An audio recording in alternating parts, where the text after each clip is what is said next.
Bonjour à tous et bienvenue dans cette deuxième vidéo consacrée à l'application projet.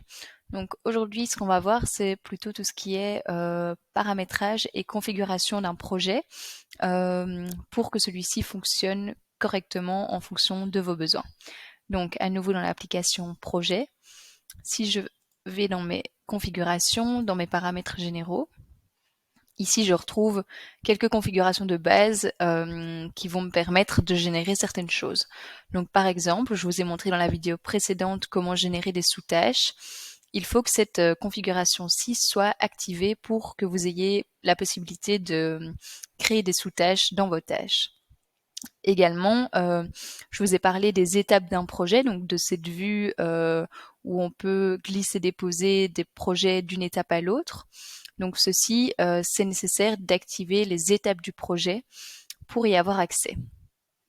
Également, si vos employés travaillent sur des tâches et que vous voulez que ces employés puissent utiliser des feuilles de temps, donc mettre les heures qu'ils passent sur les différentes tâches avec des descriptions, il faut que ici la case feuille de temps soit activée. Donc pour l'instant, on va se concentrer sur ces trois configurations-ci et je vous expliquerai les autres plus en détail en temps voulu.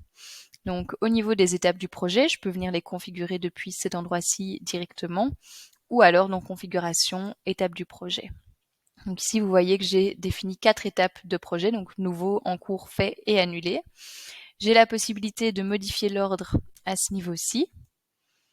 Et j'ai également la possibilité de définir si c'est une étape qui est repliée dans la vue Kanban, comme c'est le cas pour la vue annulée, pour l'étape annulée. Donc ici, je vois que l'étape annulée est repliée.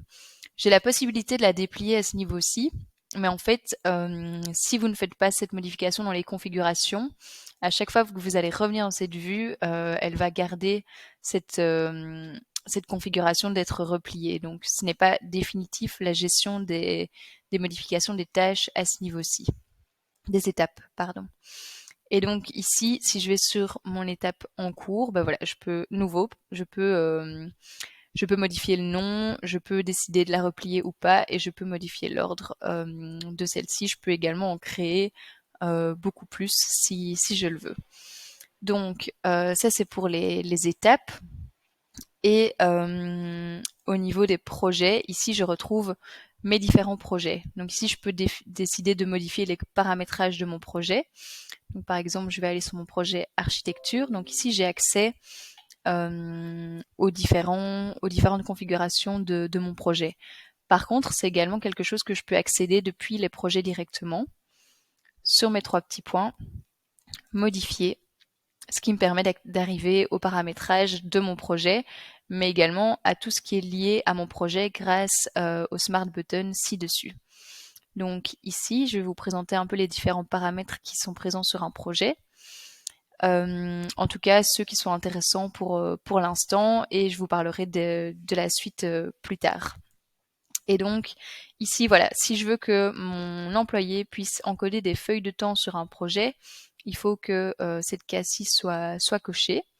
Je vais également décider de cocher les sous-tâches et également le fait que ça soit un projet qui est facturable. Donc ça veut dire que je vais pouvoir facturer du temps, mais aussi des produits à mes clients depuis mon projet directement et que tout sera lié. Donc ici, je ne vais pas parler des autres configurations pour l'instant. Et par contre, une chose qui est très intéressante, c'est de pouvoir créer des tâches automatiquement en envoyant un email à une certaine adresse que je configure ici. Donc ici, par exemple, pour mon projet architecture, je décide de créer une nouvelle tâche si j'envoie un mail à cette adresse automatiquement. Donc je vais vous faire une petite démonstration.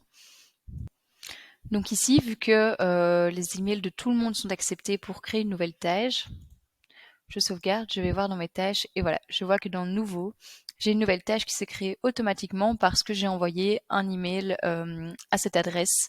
Et donc voilà, j'ai envoyé l'objet de mon mail salle de bain donc qui se retrouve en nom de tâche. Et ici le mail qui est toujours dans le chatter pour avoir un suivi de ce que le client ou quelqu'un d'autre aurait envoyé par rapport à ce projet. Donc ça, c'est très pratique dans le cas où vous voulez que les tâches se créent de manière plus automatique grâce à vos clients. Au niveau des configurations du projet, donc il y a également, je parlais des feuilles de temps, et donc ça c'est la possibilité pour vos employés d'encoder des feuilles de temps au sein du projet. C'est quelque chose qui peut se faire via l'application feuille de temps, on verra ça plus en détail, mais également via le projet.